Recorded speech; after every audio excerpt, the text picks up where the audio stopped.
Agora você pode fazer parte do clube de membros do Spurgeon TV. Esses são e-books já disponibilizados para os membros do canal. Todos os dias, novos e-books são adicionados junto com outros benefícios que só os membros têm. Sendo um membro, você passa a ajudar no crescimento desse ministério, tanto na quantidade do que podemos publicar, como na qualidade do material. Nosso propósito é, juntos, atingirmos o maior número de pessoas com solo escritura. Seja um membro do Spurgeon TV. Se você não crescer, irá cair. Sermão 2700, pregado na noite de domingo, 21 de novembro de 1858, por Charles Haddon Spurgeon, na New Park Street Chapel, Southwark, Londres, Inglaterra. Antes, cresci na graça e conhecimento do nosso Senhor e Salvador Jesus Cristo. 2 Pedro 3:18. Vale a pena ressaltar que essa passagem segue imediatamente o versículo 17, onde o apóstolo diz: Amados, vendo que vocês já sabem essas coisas, tomem cuidado para não serem levados pelo erro dos ímpios, caindo da sua própria firmeza, mas crescei na graça e no conhecimento do nosso Senhor e Salvador Jesus Cristo. Ele coloca um após o outro, como se um deve ser o meio do outro. Havia alguns no dia do apóstolo que tinham torcido para sua própria destruição certas expressões nas epístolas de Paulo, que Pedro disse que eram difíceis de entender. E, portanto, ele advertiu os homens e mulheres cristãos a darem ouvidos para que não sejam levados pelo erro dos ímpios, caindo assim da sua própria firmeza. A fim de que eles possam saber como manter-se firmes e se preservar para não cair, deu-lhes esta direção: crescer na graça. Pois manter-se firme é crescer. A maneira de ser firme é seguir em frente. Não há firmeza que não seja progressão. Se você vê uma coisa simples como um peão de uma criança rolando pelo chão da sua casa, vai observar que ele vai sempre ficar de pé enquanto ele continua a girar. Mas quando ele para, ele cai. Assim é com o cristão. Desde que ele esteja em movimento, ele fica firme. Mas se fosse possível cessar o movimento, então o cristão cairia de sua firmeza. Glória a Deus, ele será impedido de cair e não terá culpa diante do trono de Deus no fim. A maneira de manter-se firme, então, é seguir em frente. A maneira de manter-se firme é progredindo.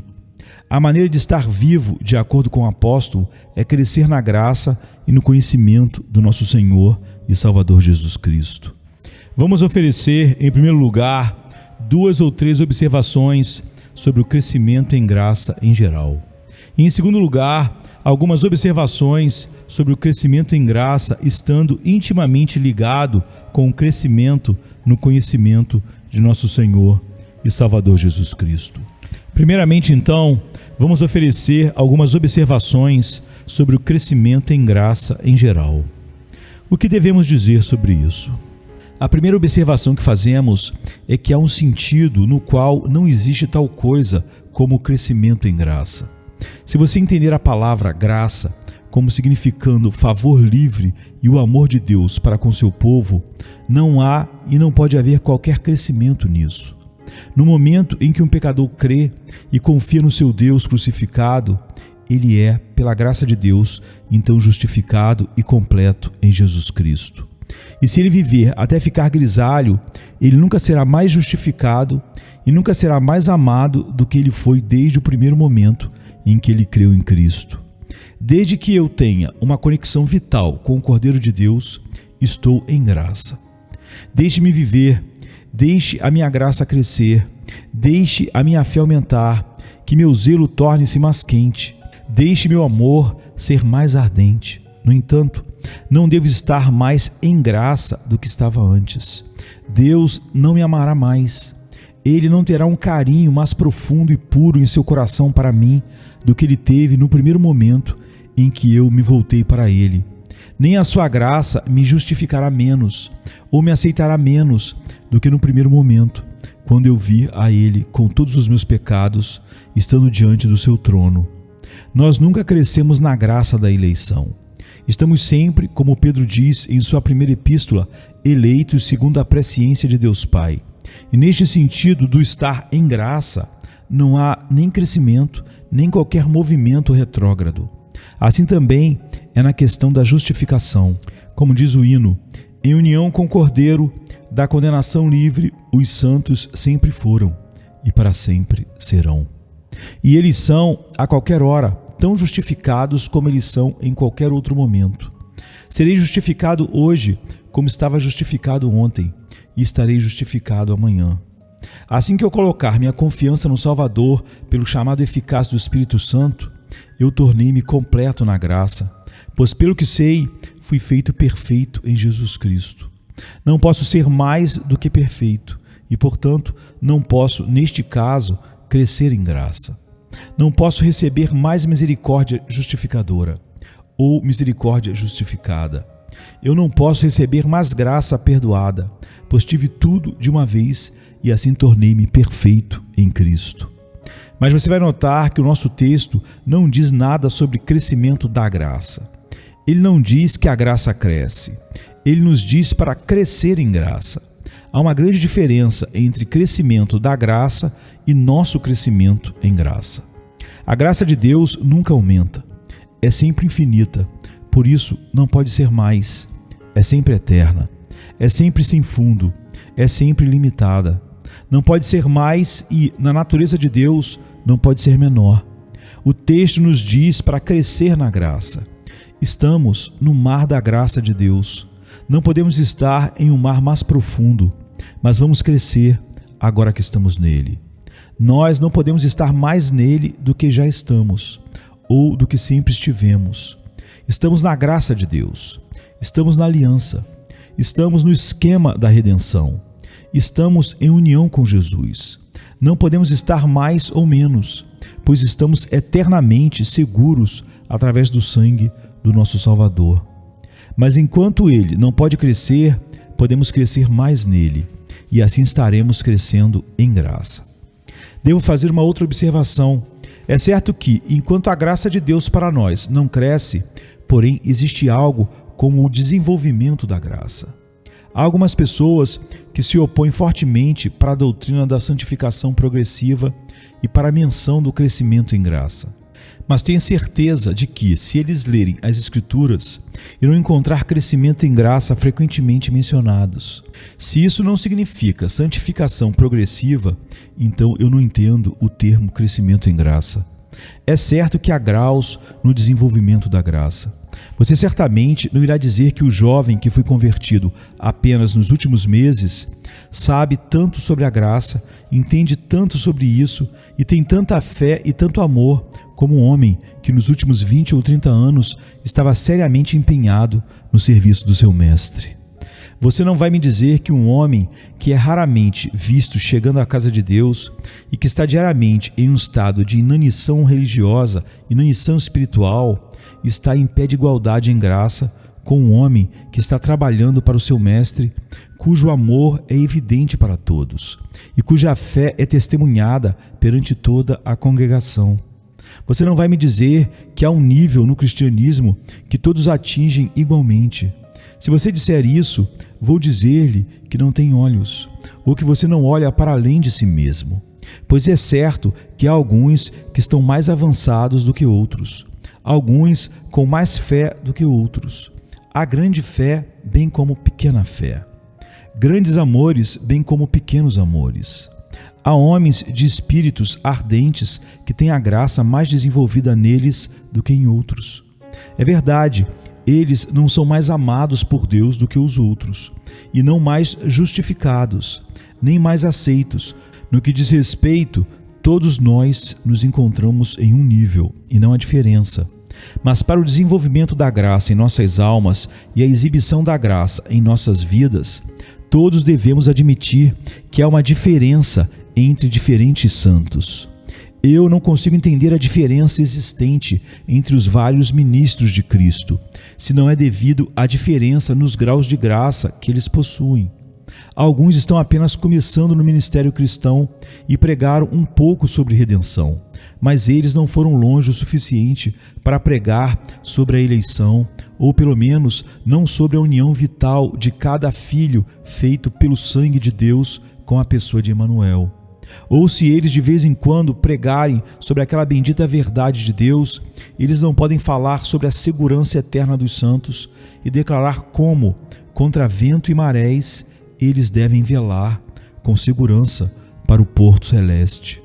Eles não cresceram o suficiente na graça para pregar sobre temas como esses. Então nem todos admitem que há graus de desenvolvimento na graça, enquanto também é verdade que não há nenhum de nós mais justificados, mais eleitos, mais escolhidos de Deus e amado por Ele do que quaisquer outros crentes são. Agora faço uma terceira observação, que é que o crescimento na graça não deve ser medido por semanas, meses e anos. Há pessoas que pensam que a idade de um homem vai dizer o quanto ele sabe sobre as coisas divinas. Dizem alguns, fulano é um homem jovem, o que ele pode saber sobre a graça divina? Há um pai mais velho aqui, ele deve saber muito mais. Se você fala assim, em breve você vai descobrir o seu erro. Muitas vezes Deus se deleita em mostrar como Ele despreza e ridiculariza todas as distinções de homens. Ele faz com que os jovens sejam prudentes e Ele ainda dá às crianças o conhecimento e a discrição. Da boca de pequeninos Ele ordena a força por causa dos seus inimigos. É verdade, nós acreditamos e devemos acreditar que há mais conhecimento sobre os cabelos brancos do que sobre o encaracolado do jovem. De um modo geral é assim. No entanto, Deus, a fim de exibir sua soberania, faz de tal modo que Ele às vezes coloca seus tesouros em um vaso de barro que não tenha sido formado mais do que há alguns anos. Não suponha que as pessoas cresçam na graça de acordo com suas idades. Alguns crescem mais rápido na graça em 5 minutos do que outros fazem em 50 anos. Acredito que alguns santos progridem na graça em um único mês, enquanto outros fazem em 12 meses ou 12 anos.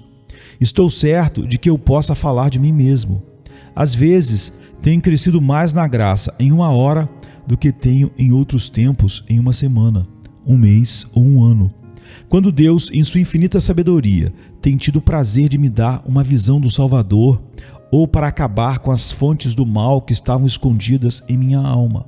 Aprendi mais em 1 hora, quando a mão do Espírito Santo tem estado sobre mim, do que tenho aprendido em semanas e meses apenas com meu próprio estudo. O povo de Deus cresce como as árvores crescem. Às vezes, ele começa a crescer para cima. Em outro momento, ele cresce para baixo. Às vezes, aparentemente, a seiva dorme dentro do galho, o inverno se aproxima dela e ela está dormindo. Não imaginem, meus queridos, que porque você está ficando velho, você está crescendo na graça. As pessoas estão constantemente alertando os jovens dos perigos deles. Sem dúvida, estamos em perigo, mas deixe-me lembrá-lo que não há uma instância na Sagrada Escritura em que um jovem desonra sua profissão, mas há casos na Escritura de homens de meia idade e de cabelos brancos que o fazem. É assim que nós, que somos jovens, estamos em maior perigo e, portanto, Deus nos sustenta para mostrar o poder da sua graça. Mas alguns de vocês mais velhos concebem que vocês não estão em perigo e, portanto, Deus permite que vocês caiam, para que Ele possa manchar a soberba de sua própria glória, da glória própria, e fazê-lo ver que você não é nada mais do que carne. Não há idade, posição, hierarquia ou condição que garanta a nossa segurança. Mas Ele levanta os humildes e derruba os orgulhosos. Davi não caiu em seu grande pecado até sua maturidade e na própria plenitude da vida. Então ele pecou com Betsabá. Ló não transgrediu tão grosseiramente antes de se tornar um homem velho. Se você se voltar para as páginas das Escrituras, você vai notar que onde quer que tenha havido uma lamentável queda, como no caso de Pedro, houve um homem que cresceu e tornou-se forte durante anos. Deus nos mostra assim que não são meros anos que podem nos ensinar sobre a graça. Na verdade, anos, idade, aprendizagem e talento não têm nada a ver com a graça. E Ele poderia, se quisesse, pegar uma criança de 6 anos de idade e despejar sabedoria e conhecimento nos lábios dela e intrigar os profetas do mundo. Ele muitas vezes pega os instrumentos mais improváveis e os usa para a realização de seus propósitos. E porque os homens têm dito que os pregadores devem ter cabeças grisalhas, ele diz: não, será um jovem que deverá conduzir a multidão. Deve ser uma criança, de cuja boca derramarei a palavra de sabedoria, pois eu vou derrubar toda a glória humana e mostrar à humanidade que não é o pregador que é digno de ser louvado, mas Deus. A salvação não vem dele, não é dele que corre, mas é Deus que mostra a misericórdia. Não é o homem que prega que realiza o trabalho, mas é Deus que opera através dele. Ele poderia dispensar o homem completamente se ele quisesse. De qualquer forma, ele terá o homem que lhe agrada, e com a idade que lhe agrada, e o qualificará como lhe agrada. Uma vez mais, o crescimento na graça não deve ser estimado pelos nossos sentimentos. Há alguns de vós, amados, que pensam não estar crescendo na graça porque vocês não se sentem tão animados como costumavam. Vocês dizem: quando eu era jovem, tudo era brilhante. Aproveitei muito aquele tempo bom. Eu fazia de tudo para ouvir o Evangelho sendo pregado. Eu tinha um desejo tão intenso de ouvir sobre Deus e Jesus Cristo, tanto amor pelo Evangelho que, uma vez que eu começava a ouvir um ministro a pregar, não importava quem ele era. Tudo soava doce. Mas agora estou tão deprimido que não consigo apreciar a verdade de Deus como eu costumava fazer. Não pense que porque este calor se foi, que você não cresceu. Quando acendemos uma fogueira, colocamos sempre a palha e os gravetos na parte inferior. E quando acendemos, há um pouco de chama e uma grande quantidade de fumaça. Mas depois, quando ela se apodera das brasas, não há tanta chama, mas há muito mais calor. Você pode ter perdido parte da sua chama e fumaça, mas você tem um fogo mais sólido. Preferimos aquecer nossas mãos pelas brasas do que pela palha, pois ela logo vai embora. Assim é com a graça divina. Começa com uma chama que pega as substâncias mais leves e lança a mão sobre a imaginação e as paixões. Mas mais tarde na vida, ela apela para o julgamento e torna o homem num sólido pedaço de fogo ardente. Ele não é uma pequena chama subindo para o céu que o vento pode soprar com um sopro, mas ele se torna um fogo tão forte que o vento deve aumentar a chama e fará o calor maior. Assim pode ser com você. Talvez você se tornou mais sólido, embora menos ardente. Não suponha que, quando você está em momentos mais escuros, que, portanto, você não está crescendo na graça. Muitas das plantas de Deus crescem melhor no escuro, e Ele muitas vezes as coloca no escuro para fazê-las crescer. Você pode ter tido ontem uma manifestação divina que o levou até o topo das montanhas agradáveis. Você não deve pensar que você é grande por estar num lugar alto, pois os pigmeus Alpes ainda são pigmeus. E se você é tão pequeno, não te faria ser grande se você for levado ao topo do St. Paul. Se, por outro lado, você estiver no fundo de uma mina, não pense que você é pequeno por este motivo. Posso dizer-lhe que muitas vezes você vai crescer mais rápido na masmorra do que no topo de uma montanha. Mas não é um lugar agradável para se estar. Quando nossa depravação nos é revelada, quando a nossa desolação de espírito, nossa desesperança e impotência são descobertas e manifestadas pelo Espírito Santo de Deus, nós crescemos, creio eu, ainda mais rápido do que fazemos quando, nas asas de serafins, somos privilegiados de montar. Assim, não se deve medir o seu crescimento na graça por seus sentimentos. Alguns de vocês fazem uma espécie de barômetro com seus sentimentos. Não faça. Se estamos em Cristo pela fé e não por sentimentos. E lembre-se, se seus sentimentos são bons ou maus, você não é mais ou menos um filho de Deus. Sua fé, pecador, te une com o Cordeiro, não os seus sentimentos. Confie nele em trevas, confie nele em perigo, e incline-se sobre ele quando você não pode vê-lo. E quando parece não haver nada sob os seus pés, continue andando, pois o solo é firme sob os pés da fé. Apenas a título de aviso, deixe-me pedir-lhe para não pensar que você está crescendo na graça porque você está fazendo um pouco mais para a igreja externamente. Muitas vezes dizemos: agora estou progredindo, certo? Estou ocupado na escola dominical, trabalhado duro lá, estou pregando, estou fazendo isso ou aquilo, agora eu estou realmente crescendo na graça. É apropriado ser diligente em boas obras e ser abundante em atos de justiça. Mas se você começa a dizer, agora eu estou crescendo por causa disso ou por causa daquilo, você cometeu um grande erro. Muitas vezes acontece quando estamos cheios de trabalhos públicos, estamos muito curtos em devoções particulares. Devo confessar que tem sido assim comigo. E isso é algo muito lamentável, pois eu não estava realmente crescendo.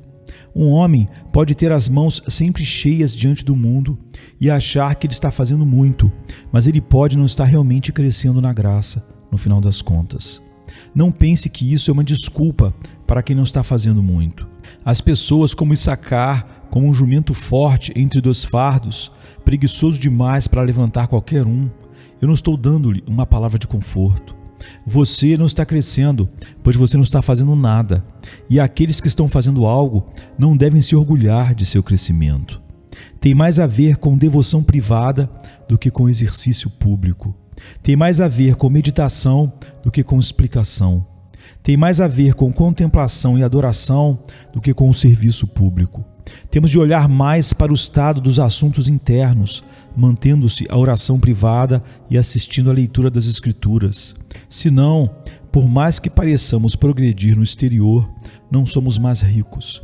Estamos apenas colocando o pouco do ouro que tínhamos em um prato mais fino e espalhando-o sobre uma superfície mais ampla. Quanto mais fazemos para Cristo, mais Ele fará por nós. Mas vamos tomar cuidado para que, enquanto regamos vinhedos de outras pessoas, nosso próprio vinhedo não esteja sendo negligenciado e que as pedras das cercas vivas não sejam derrubadas. Que Deus lhe conceda, irmãos, crescerem na graça. Agora, chegamos ao segundo pensamento, que o crescimento na graça está intimamente ligado com o crescimento no conhecimento de nosso Senhor e Salvador Jesus Cristo. Na verdade, não pode haver nenhuma graça, exceto como conhecemos Cristo. E não pode haver crescimento na graça, exceto à medida que crescemos em nosso conhecimento sobre Cristo. Podemos sempre testar se estamos crescendo com essa pergunta: eu sei mais de Cristo hoje do que sabia há pouco tempo? Eu vivo mais perto de Cristo hoje do que eu vivi há pouco tempo?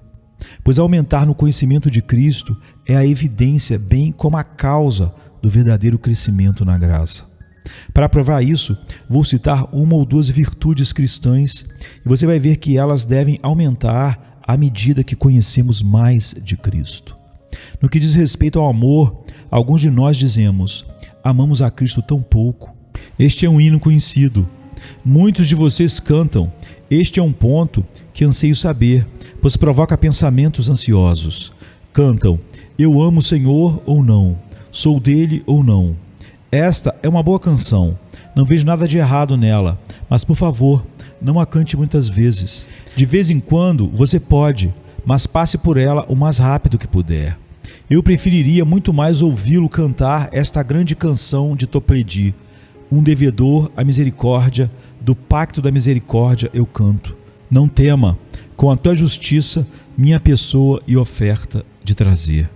Ó, você diz: eu anseio em crescer no amor. Quero saber que eu amo a Jesus. Eu quero sentir meu coração ir atrás dele e minha alma unida a ele. Bem, o caminho para crescer no amor é conhecer mais a Cristo. Quanto mais você sabe do Salvador, melhor você deve amá-lo.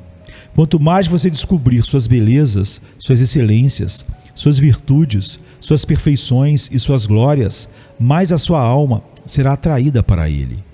Digo-vos que os que não amam a Cristo é porque não o conhecem, pois se soubessem alguma coisa dele, iriam amá-lo em proporções cada vez maiores, na proporção do seu conhecimento.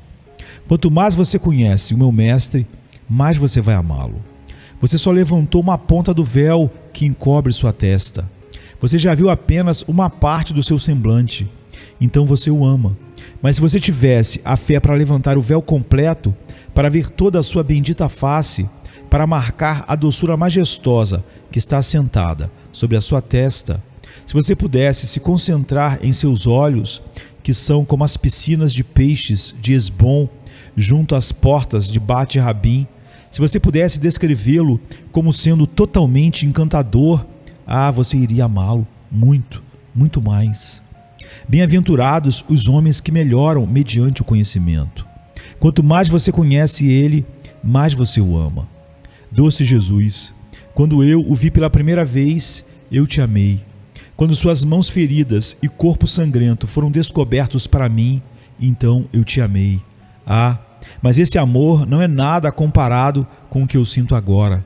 E quando eu ver tu como tu és, quando a minha alma se transformar em amor, o amor que eu sinto agora será apenas uma faísca em comparação com aquela chama veemente de amor que terei por ti então. Conheça mais sobre Cristo, leia mais sobre Ele, pense mais nele, pergunte mais sobre Ele, pois você vai ter a certeza de estar crescendo na graça do amor, na proporção em que você conhece mais Cristo. Assim é com relação à fé. Qual é a razão pela qual tantos de nós gememos porque nossa fé é tão fraca? É porque nós não conhecemos Cristo o suficiente. Há muitas pessoas que precisam conhecer muito mais sobre Jesus do que elas conhecem no presente. E se soubessem mais sobre Jesus, elas teriam mais fé. Alguém diz, quando eu olho para mim mesmo, eu penso, o que vai ser de mim?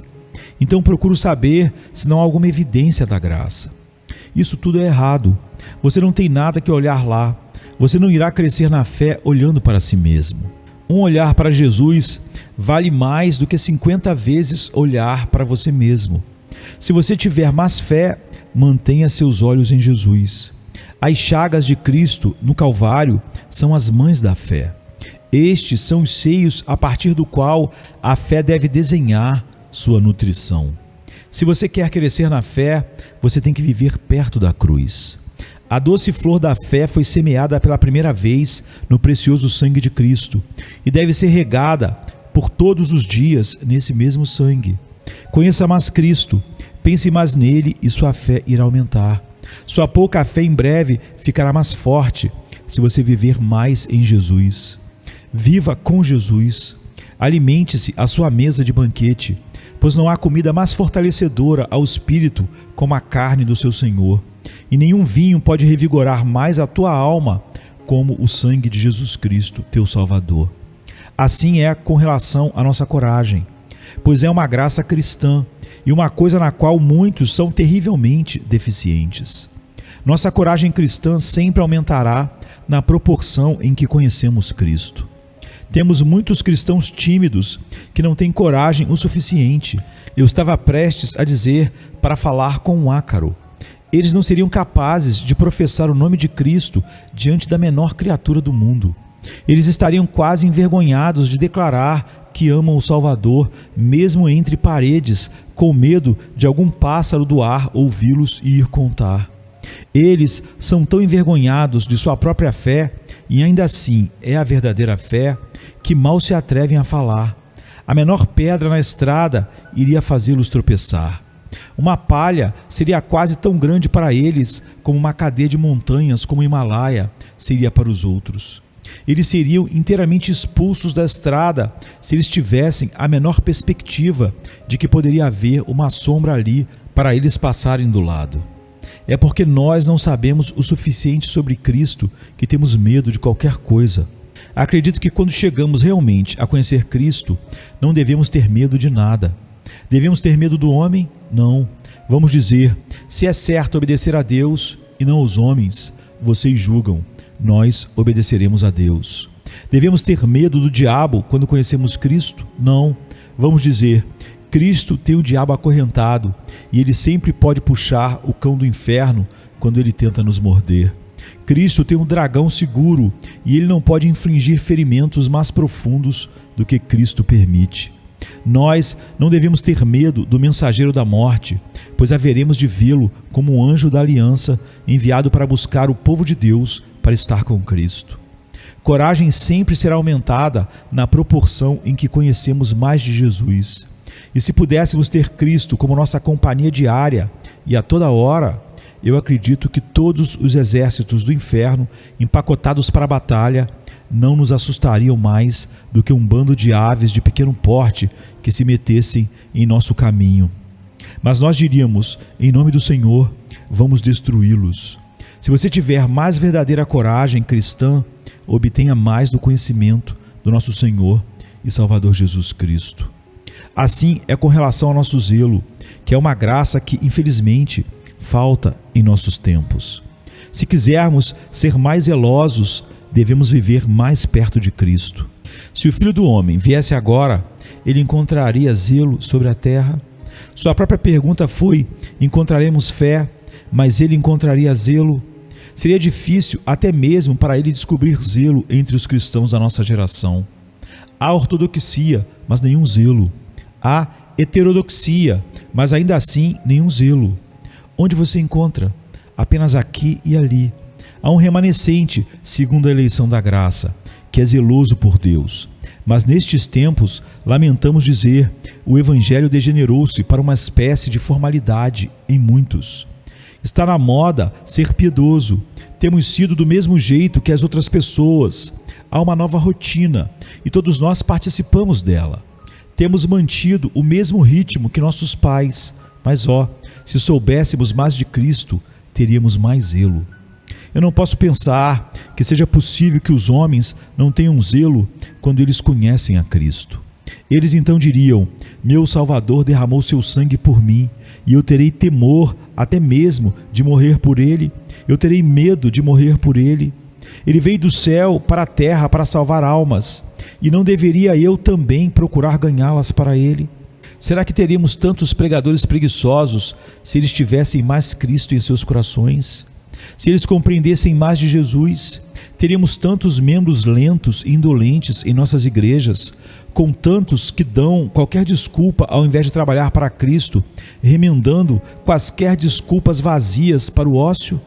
Não, irmãos. Se soubéssemos mais do Salvador, se tivéssemos visões mais frequentes dele, se nós o víssemos mais frequentemente na sua cruz e o víssemos com mais frequência sentado com a coroa em sua cabeça, diríamos: juro vingança contra a minha preguiça. Tudo que eu puder fazer será muito pouco para um Senhor tão bom. Como diz o hino: tudo o que eu sou e tudo o que tenho serão sempre teu. O que quer que eu tenha que entregar, minhas mãos alegremente renunciarão. Mas se eu puder fazer alguma reserva e o dever não chamou, eu amo o meu Deus com grande zelo, que eu deveria dar-lhe tudo ainda assim. Não adianta tentar obter mais zelo, exceto pelo caminho certo, conhecendo mais de Cristo. E se nós procurássemos crescer em zelo, como certas pessoas que mencionamos fizeram, olhando para elas mesmas, teremos zelo pecaminoso. Ele vai fazer mais mal do que bem. Pode haver um pouco de calor e uma grande quantidade de iluminação, mas vai morrer logo, de pouco a pouco, em cinzas negras, envenenando as igrejas de todos os lugares. Eu vi um certo tipo de avivamento na Inglaterra, e eu posso sempre dizer onde tais avivamentos, entre aspas, aconteceram pelo estado dos lugares após eles. Esses chamados avivamentos, entre aspas, foram trabalhados por reuniões animadas, realizadas por pregadores diversos que inventaram doutrinas estranhas, mas não disseram nada sobre a graça de Deus. Eles têm, por um tempo, incitado as pessoas a uma espécie de furor religioso, e eles têm deixado atrás deles um deserto. Diante deles era como um jardim do Senhor, mas por trás deles esterilidade e desolação. A igreja tem sido dividida, houve uma reação e as pessoas têm afundado numa condição muito lamentável. Se quisermos ter zelo verdadeiro, deve ser pela pregação da boa doutrina antiga, proclamando Jesus Cristo e este crucificado, pois qualquer outra coisa vem do diabo, e para o inferno deve ir. E o resultado será a destruição, não a salvação. Mas se continuarmos com a verdade de Deus, haverá avivamento o suficiente. Não queremos nada mais do que a boa moda antiga do Evangelho para agitar o mundo novamente. Embora os homens tenham tentado novos esquemas, Deus não irá reivindicá-los. Todas essas heresias devem ser varridas e o verdadeiro Evangelho, distinguindo a graça de Deus e em toda a sua soberania da eleição, deve mais uma vez ser pregado. E quando é pregada em toda a sua plenitude, então a igreja será zelosa e em seguida Sião deve surgir, agitar-se da poeira e colocar suas belas vestes. Além disso, se quisermos crescer também na graça da fraternidade, devemos conhecer mais a Cristo. Ó amados, devemos lamentar que há muito pouco amor fraternal no mundo. Há uma grande dose daquela bondade insípida, confusa, que diz: nunca devemos dizer qualquer coisa contrária à opinião de alguém. Se soubermos de um erro doutrinário, não devemos expô-lo, pois o amor de nossos irmãos implica que, mesmo que eles estejam errados, não diríamos a eles. Mas acho que o verdadeiro amor fraternal é sempre para pregar a verdade de Deus e dizer aos nossos irmãos onde eles estão errados e dar-lhes a oportunidade de se consertar. Amor fraternal é pregar tudo o que acreditamos ser a verdade e manter o que Deus nos ensinou. E então, depois de tudo, dizer: bem, irmão, você difere de mim, eu não sou infalível, eu ainda te amo. Mas não há amor que nos faça esconder a verdade de Deus. O verdadeiro amor nos fará honestos, zelosos e carinhosos, porque não amamos uns aos outros tanto quanto deveríamos. Por quê? É porque nós não amamos o Salvador o suficiente e nós não vimos o suficiente dele. Se soubéssemos mais do Salvador, estou certo de que deveríamos amá-lo mais. Encontrei-me com uma ideia estranha no outro dia, quando li um livro do velho Burroughs. Ele disse: se Jesus Cristo estivesse a descer à sua igreja agora, ele iria ver alguns dos seus filhos com olhos roxos. Alguns outros seriam vistos com arranhões no rosto e alguns bem machucados. Ele diria a eles: o que você tem feito? Algum deles responderia: Senhor, tenho brigado com meu irmão e ele fez isso. O Senhor diria: filhos de uma família brigam? Pássaros do mesmo ninho discordam? Como é triste! É um pensamento estranho, mas pode ser rentável, pois se nosso Senhor Jesus Cristo encontra o seu povo brigando, o que ele vai dizer? Você pode se lembrar de uma história que eu contei antes. Um ancião escocês tinha discutido com seu ministro numa reunião de anciãos. Ele disse alguma coisa dura e quase quebrou o coração do ministro. Depois ele foi para casa e o ministro foi para casa também. Na manhã seguinte, quando o mais velho desceu, sua esposa lhe disse: ah, John, você parece muito triste essa manhã. Qual é o problema? Ah, ele disse: você ficaria triste também se você tivesse tido o sonho que eu tive. Bem, o que você sonhou? Eu sonhei que tinha estado em uma reunião de anciãos e eu disse algumas coisas duras que entristeceu o ministro. E quando ele voltou para casa, pensei que ele tivesse morrido e ido para o céu. 15 dias depois, eu pensei que eu tivesse morrido e que também tinha ido para o céu. E quando cheguei aos portões do céu, veio o ministro, estendeu a mão para me receber, dizendo: vem, John, não há conflitos aqui em cima, e eu estou feliz em vê-lo. O mais velho foi até o ministro para pedir-lhe perdão, mas descobriu que ele estava morto. E ele levou isso tão a sério que 15 dias depois, o mais velho partiu. E eu não deveria nem me perguntar se ele encontrou o ministro na porta do céu e o ouviu dizer: venha, John, não há conflitos aqui em cima. Será bom que nos lembremos de que não há conflitos lá em cima. Santos glorificados não têm conflitos entre si, e amaríamos mais uns aos outros em amor fraternal se pensássemos mais no céu e mais no nosso bendito Jesus. Por último, há uma outra graça na qual precisamos crescer. É a graça da humildade.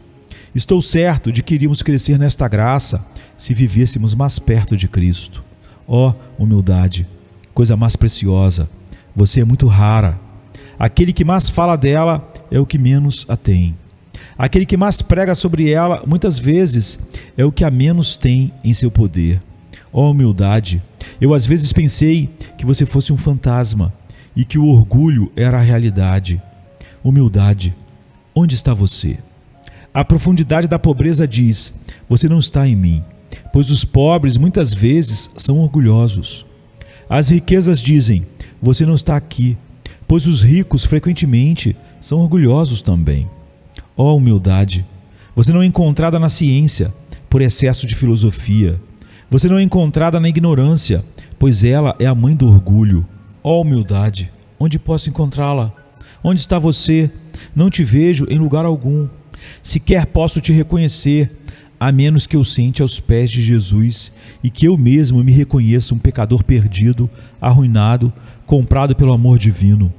Se você, meu amigo, quiser ser verdadeiramente humilde, você deve olhar para o seu Salvador, pois então você dirá, como diz o hino: infelizmente, o meu Salvador sangrou, o meu soberano morreu.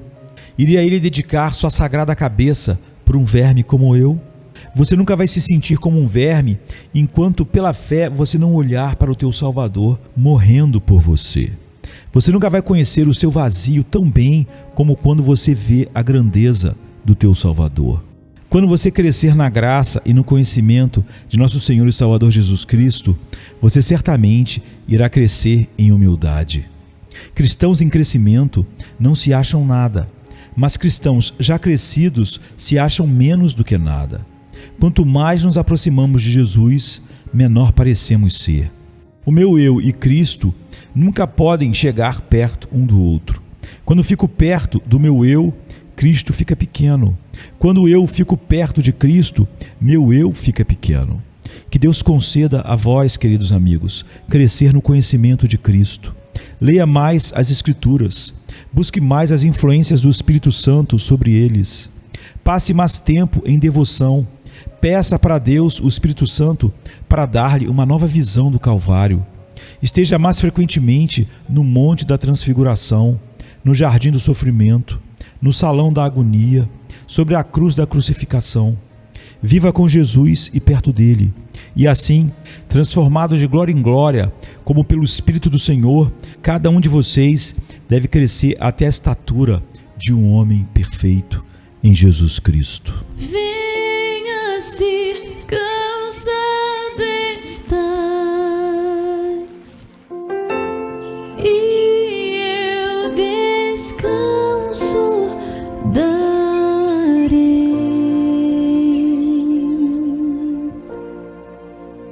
Tu descansarás.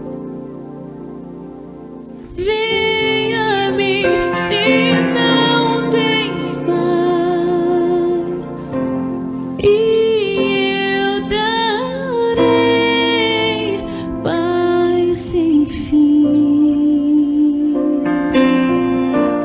Terás paz sem fim.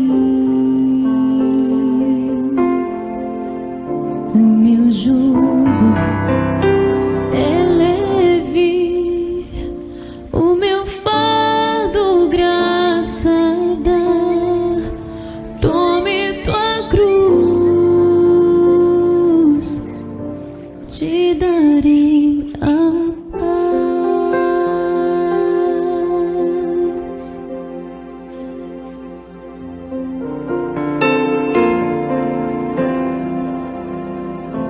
Venha o aflito e lhe darei paz. Minha paz darei. Venha-me na dor sem fim, e eu darei paz. Darei minha paz. Acalmar tuas águas e falar ao coração. Tome meu fardo, te darei.